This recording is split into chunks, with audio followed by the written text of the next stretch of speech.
പാറമേക്കാവ് തിരുവമ്പാടി ദേവസ്വം വേലകളുടെ വെടിക്കെട്ടിന് അനുമതി നിഷേധിച്ചു. പുതിയ കേന്ദ്ര സ്ഫോടക വസ്തു ചട്ട നിയമപ്രകാരം തൃശൂർ ജില്ലാ കളക്ടറാണ് അനുമതി നിഷേധിച്ചത്. തെക്കിൻകാട് മൈതാനിയിലാണ് അടുത്ത മാസം 3-ന് പാറമേക്കാവിന്റെയും 5-ന് തിരുവമ്പാടിയുടെയും വെടിക്കെട്ട് നിശ്ചയിച്ചിരുന്നത്. അഖിൽ വിവരങ്ങൾ നൽകാനായി ചേരുന്നുണ്ട്. അഖിൽ, അടുത്ത മാസമാണ് ഈ വെടിക്കെട്ട് നിശ്ചയിച്ചിട്ടുണ്ടായിരുന്നത്.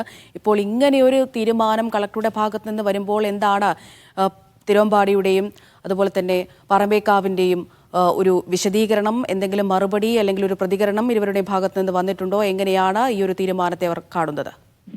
അമൃത, ദേവസ്വങ്ങൾക്ക് സ്വാഭാവികമായും അവരുടേതായ ആശങ്കകളുണ്ട്. കാരണം ഇതേ സ്ഥലത്ത് തന്നെയാണ് ഈ തൃശൂർ പൂരവും നടക്കാൻ പോകുന്നത്. നിലവിൽ ഇതേ മെഹസിൻ, ഇപ്പോൾ പറയുന്ന ഈ 78 മീറ്റർ ആണ് എന്ന് പറയുന്ന മെഹസിനിൽ തന്നെയാണ് തൃശൂർ പൂരത്തിനുള്ള വെടിക്കോപ്പ് സാമഗ്രികൾ നടത്തുക.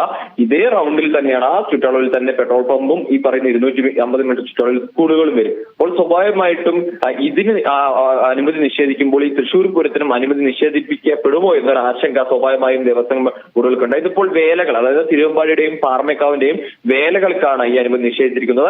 2-ാം തീയതിയും അതുപോലെ തന്നെ 5-ാം തീയതിയാണ് വേലയെങ്കിലും 6-ാം തീയതിയാണ് തിരുവമ്പാടിയുടെ വെടിക്കെട്ട് നടക്കുന്നത്. അപ്പോൾ അത്തരത്തിൽ അതിൽ കൃത്യമായി തന്നെ ആ കളക്ടർ നൽകിയ ഉത്തരവിൽ പറയുന്നുണ്ട്, നിലവിലെ പെസോയുടെ വെടിക്കെട്ടുമായി ബന്ധപ്പെട്ട ആ ഒരു വെടിക്കെട്ടുമായി ബന്ധപ്പെട്ട നിയമത്തിൽ പറയുന്നത് പ്രകാരം 200 മീറ്റർ വ്യത്യാസം, അതായത് മെഹസിനും വെടിക്കെട്ട് നടക്കുന്ന സ്ഥലവും തമ്മിൽ 200 മീറ്റർ വ്യത്യാസം വരണം. 250 മീറ്റർ ചുറ്റളവിനുള്ളിൽ ഈ തരത്തിൽ പറയുന്ന സ്കൂളുകളോ ആശുപത്രിയോ പെട്രോൾ പമ്പോ പാടില്ല. പക്ഷേ സ്വരാജ് റൗണ്ടിനെ സംബന്ധിച്ചോളം 250 മീറ്റർ ചുറ്റളവിനുള്ളിൽ 2 പെട്രോൾ പമ്പുകളും സ്കൂളും ആശുപത്രിയും വരുന്നുണ്ട്. അപ്പോൾ അത് ചൂണ്ടിക്കാട്ടിയാണ്. ഒപ്പം തന്നെ നിലവിലെ മെഹസിനുള്ളത് 78 മീറ്റർ വ്യത്യാസത്തിലാണ്.